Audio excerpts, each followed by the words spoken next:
pas d'Xperia Z4 chez Sony, mais sa déclinaison tablette, la très luxueuse Z4 tablette, et un milieu haut de gamme avec l'Xperia M4 Aqua.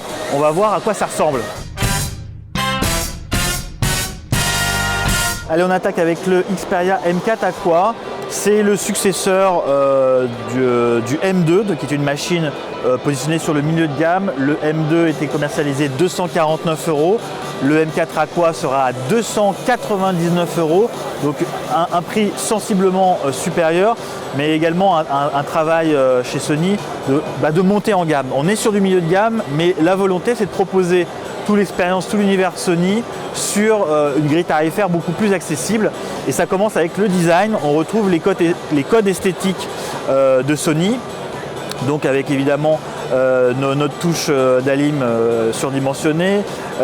Et puis voilà, les codes esthétiques du Xperia Z, c'est quoi? C'est du Gorilla Glass, une surface en verre à l'arrière et du Gorilla Glass à l'avant, enchâssé dans un pourtour qui est normalement en métal sur les Xperia, qui est là en plastique. C'est une machine qui est assez fine.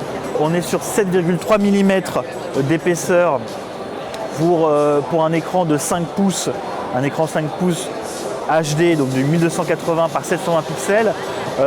Surtout, l'épaisseur est relativement contenue au vu de l'intégration d'une batterie de 2400 mAh. Voilà, ça aussi, ça fait partie de l'ADN de Sony, proposer une autonomie assez importante, assez large, qui en plus sera encore améliorée avec le mode Stamina, donc c'est ce fameux mode qui permet d'économiser les ressources. Allez, on rentre un petit peu dans les specs. Je l'ai dit, c'est un écran 5 pouces 720p, donc un IPS LCD qui est donc en 1280 par 720 pixels. Ça fait du 294 ppi. En termes d'image, là il n'y a pas beaucoup d'images, mais on va mettre celle-ci.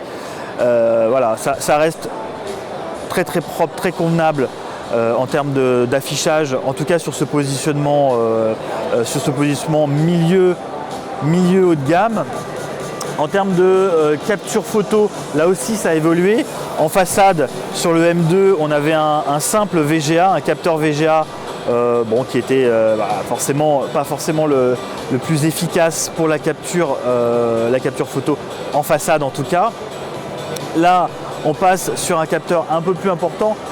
On est sur du 5 mégapixels en façade, un 5 mégapixels qui en plus profite d'un grand angle pour shooter un maximum de monde en façade. Donc voilà, toujours pareil, un souci du selfie, ça c'était la tendance de l'année dernière, elle est reconduite cette année. Au dos, on avait un 8 mégapixels sur le M2, on se retrouve avec un 13 mégapixels sur notre Xperia M4 Aqua. C'est toujours le capteur Exmor RS pour mobile. En termes aspect hardware, le capteur et la lentille, c'est toujours de la très bonne cam chez Sony. Il y avait parfois un problème software sur les premiers Xperia. Donc pour exploiter idéalement ces très bons capteurs, ces problèmes sont désormais révolus depuis déjà le Z3 et le Z3 compact. À l'intérieur, c'est justement là où on trouve un positionnement milieu haut de gamme. C'est un peu la stratégie de Sony qui n'a pas présenté de Z4. Là, ils veulent entre guillemets rendre un peu plus accessible leur machine entre guillemets premium, même si on reste quand même sur du milieu de gamme, avec notamment un processeur, un Snapdragon octa-core. C'est un 615 de chez Qualcomm, 64 mégabits. À 1,5 GHz, donc une configuration assez solide, épaulée par 2 Go de RAM.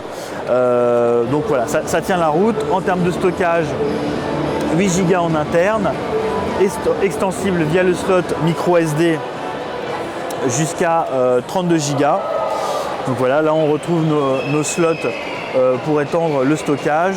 L'idée pour Sony, c'est évidemment de proposer le meilleur de la marque en termes de contenu, notamment avec le PlayStation Remote, mais également en termes d'expérience utilisateur.